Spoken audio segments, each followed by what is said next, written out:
You might be surprised to learn that the word orphan may not mean what you think. I thought it was a child who lost both parents to death or lives in an orphanage. That could be true, but it's not the whole story. This is why we are exploring the life of a vulnerable child from 3 different narratives: the orphanage, the family, and the community. Each of these stories, as we know them, is missing something important, and we must understand what's missing if we want to truly help orphaned and vulnerable children. Let's start by looking at the story of the orphanage.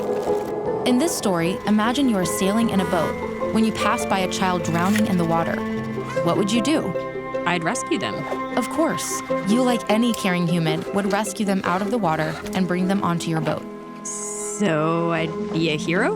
Yes, and this is what so many people did when they heard about millions of orphans in the world. Instead of doing nothing, generous people stepped up and provided money, food, shelter, and education through orphanages and children's homes for kids we believed had no hope. That is absolutely heroic. So we're good then? Well, not exactly.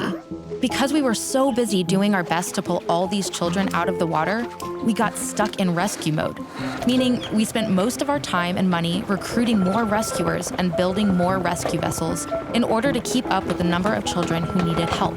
Over time, the world came to believe that orphanages and children's homes were the best way, or maybe the only way, to care for vulnerable children. So our rescue efforts became a permanent solution. Was this a bad thing? No, this wasn't ill-intentioned, because we believed that all the children in the water were orphans, meaning that they didn't have any parents. But we've discovered that this just isn't true. Some experts estimate that up to 80% of children in orphanages have at least one living parent, and even more have living relatives. You see, what's missing from the story of the orphanage is the family. And when they become part of the narrative, it changes everything.